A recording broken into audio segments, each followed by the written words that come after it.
Welcome back. Today's episode, I'm going to be covering how our energy wars specifically are impacting your investment portfolios. So, this is not a trading episode.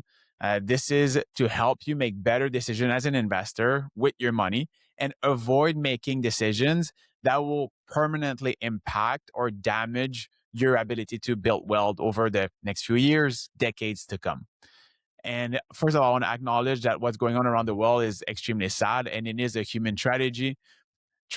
Sorry. And I will not cover the political side of this conflict, but I do want to help you understand what is going on geopolitically and how that's impacting your portfolio.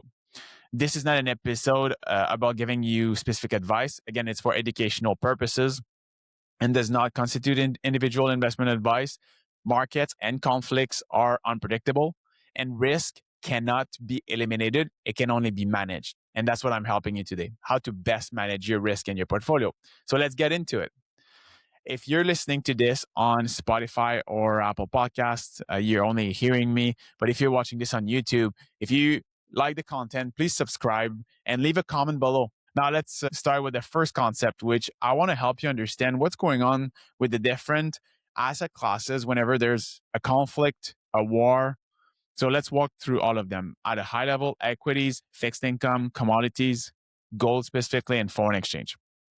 So equities tend to be the first one to react in almost every conflict, and equities are the best price discounting mechanism. So equities have a way to sniff what's going to happen in the future. So even before there's a first attack, usually equity markets will tend to anticipate the next move and then will react accordingly as the conflict either improves or deteriorates.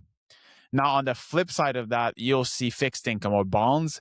Fixed income, depending on what type of fixed income you're holding in your portfolio, if you're holding, for example, government bonds, which tend to be the safest, then generally speaking, you will see prices going up. So bonds rallying whenever there's a risk-off environment, whenever people want to flight towards more safety and security instead of taking more risk towards, riskier like equities, for example. So those tend to be move in opposite direction of each other. Hence why it's really important to have a kind of exposure to both, again, depending on your risk tolerance and your risk capacity. But having bonds in your portfolio can help offset the losses that you're seeing in your equities portfolio.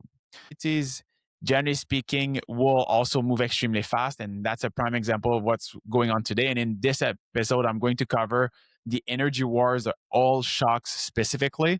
And then we'll see the price move in oil in a second.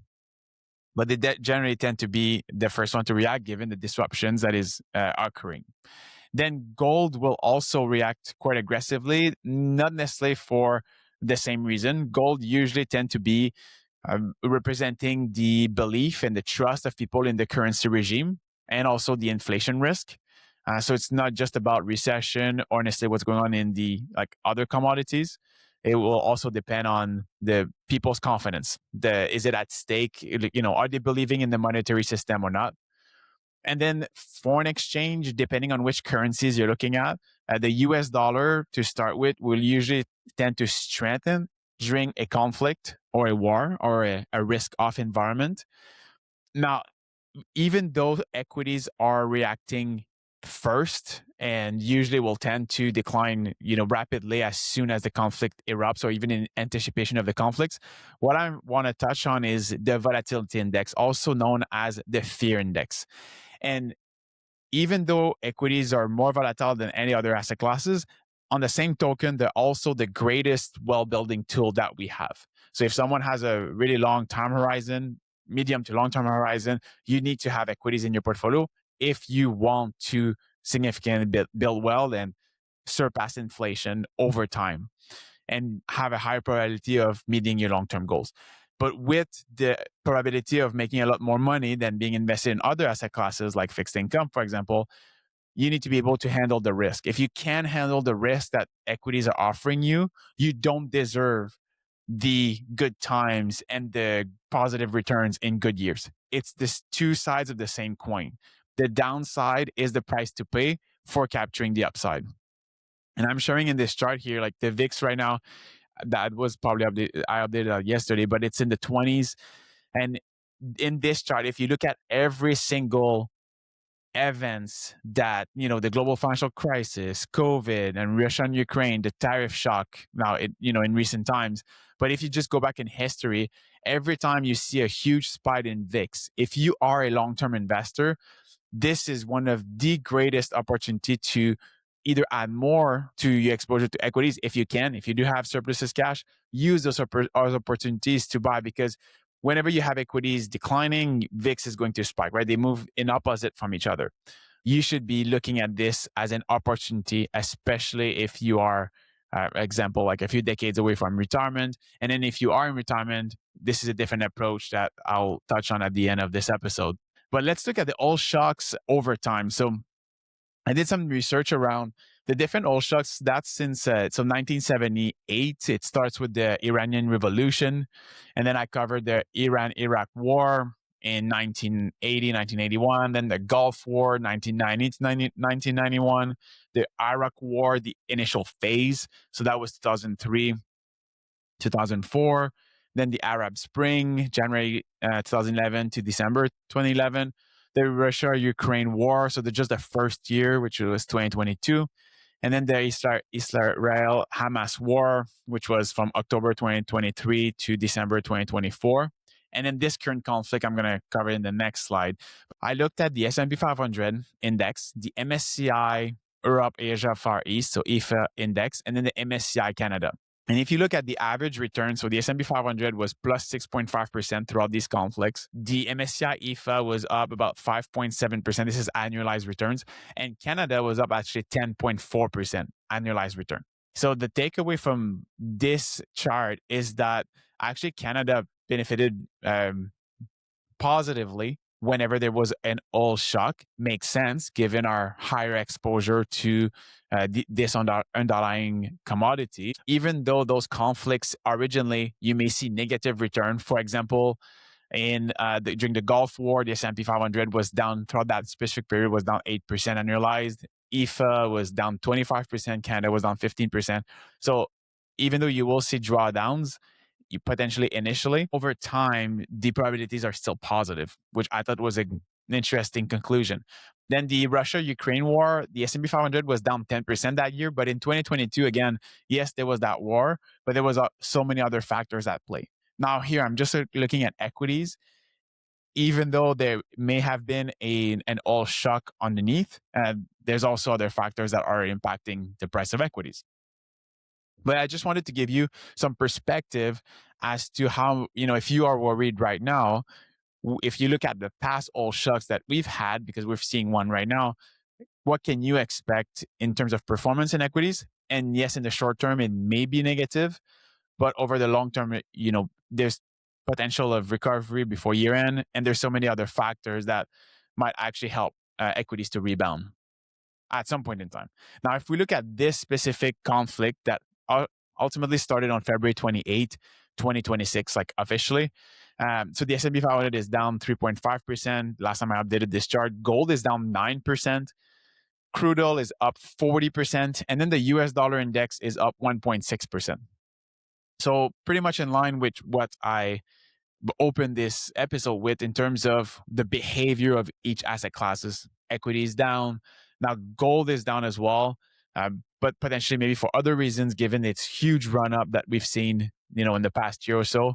And then crude, which is at the center of this conflict, which makes total sense to see such a rapid price appreciation given all the disruptions that is happening. And then the US dollar trending, which is what we would want to expect on a risk-off environment. One question you might be asking yourself is, whenever the price of oil is up, what is the impact on the other asset classes? And vice versa, whenever the price of oil is down, how is that impacting other asset classes? What I'm looking at here, but it's only over the last 15-year period. Whenever the oil price increase, the S&P 500 was up 21%, gold was up 6%, long-term bonds were down 15%, and then volatility was also down 60%. But the main three kind of asset class I wanted to cover was just the S&P 500, gold, and long-term bonds. That kind of makes sense because whenever WTI is up, that means that inflation is going to put upward pressure on inflation, which also should put upward pressure on interest rates, which also should put downward pressure on fixed income or long-term bonds, which is what we're seeing here. Now, whenever oil is declining, the S&P 500 was up 10%, gold was up 16%, and then long-term bonds were up 30%. So I thought that was interesting. First, the takeaway from this slide is that in both scenarios, whatever oil is up or down, equities, looking at the S&P 500, which is a very small subset of, but important subset of the global universe of equities, they were both up on average. So was gold.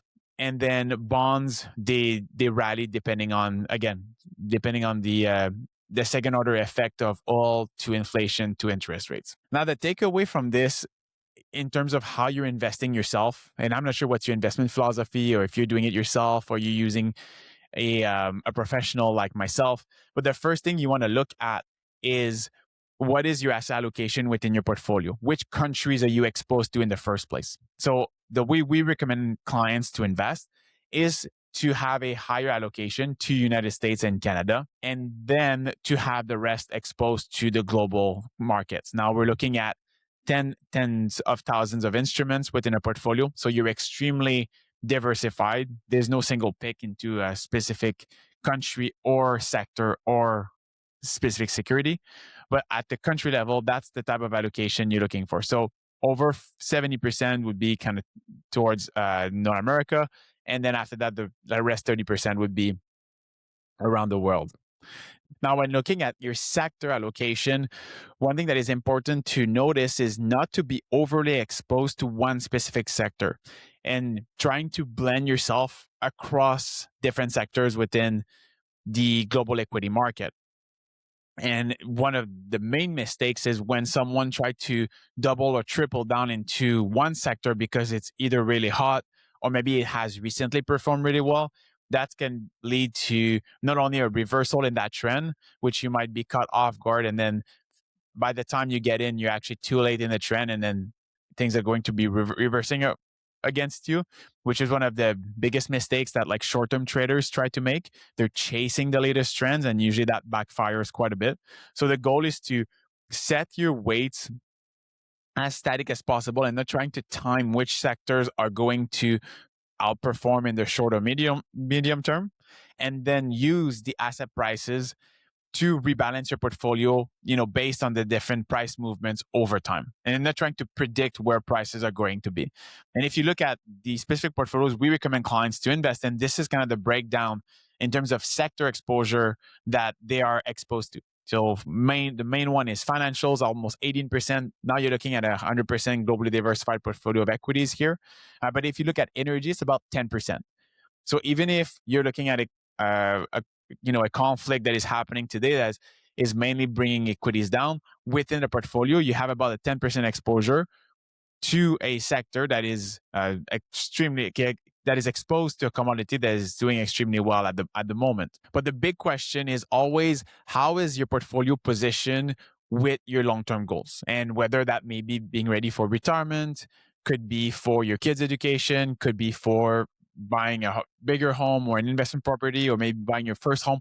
Whatever you're saving for, the goal is to make sure that you're well positioned to achieving this goal. And what that means specifically for you is to have enough cash on hand, whether it's in your business or personally. So ideally, we would recommend anywhere from 3 to 6 to even 12 months if you're in retirement, having a cash wedge in place that will help you cover the necessary spending. If you've never had a plan and you want to explore how I work with clients, you can use the QR code and book a meeting directly in my calendar, and you can ask me any questions in the intro call in terms of how I can make a difference for you. If you don't have a plan to rely on that has been tested or stress tested based on the different conflicts, which is what we do for clients, making different scenarios, Monte Carlo simulation, to make sure that your portfolio has the highest probability of achieving your goals, and that based on different scenarios that may be extremely negative, you're still on track to achieve your goals. And we can model that for you.